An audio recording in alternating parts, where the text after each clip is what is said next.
Je vous emmène à présent dans le monde fascinant des magiciens. À Pamiers, le musée de la magie propose aux visiteurs toute une collection d'objets ayant appartenu au grand nom de l'illusion. Place au mystère et à l'insolite avec Geoffrey Berg et Pascal Dussol. Dans ce musée de la magie, la visite débute par un classique de l'illusion. Un tour créé par le magicien toulousain Yanko il y a 70 ans, la cage à disparition. Une fois qu'il a fait apparaître ses colombes, eh bien, il recouvre la cage, voilà, comme ceci, et ensuite, il attrape. Et d'un geste très simple, il fait 1, 2, 3, et hop, la cage disparaît. Originaire de Pamiers, l'illusionniste reconnu Nicolas Del Pozo a souhaité y créer cet espace dédié à la magie et à son histoire. Dans ce lieu, des dizaines de costumes, d'accessoires, de tours ayant appartenu à d'illustres magiciens. Certaines pièces permettent de remonter le temps jusqu'au début du siècle dernier. Cette boîte, elle date de 1902. Elle a appartenu à un magicien, Gaston Collinet. Il avait un théâtre ambulant où il parcourait toute l'Europe.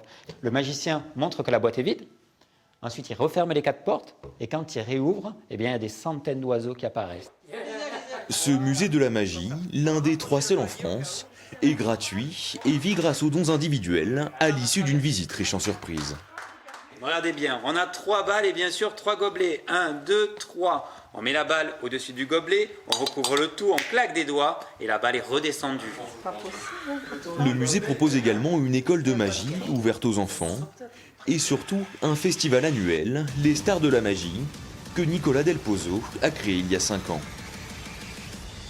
Il y a un festival de magie qui est devenu un événement majeur pour la ville de Pamiers. On accueille chaque année environ 1600 spectateurs. Le musée de la magie, l'année dernière, quand il a ouvert ses portes, a accueilli en l'espace de 3 mois plus de 10 000 visiteurs. Donc il y a un engouement pour la magie. Miracle, il y a les pieds de l'assistante en haut, la tête Le musée en bas, restera ouvert tout l'été aux visiteurs. Le prochain festival de la magie de Pamiers aura lieu quant à lui du 9 au 11 octobre prochain.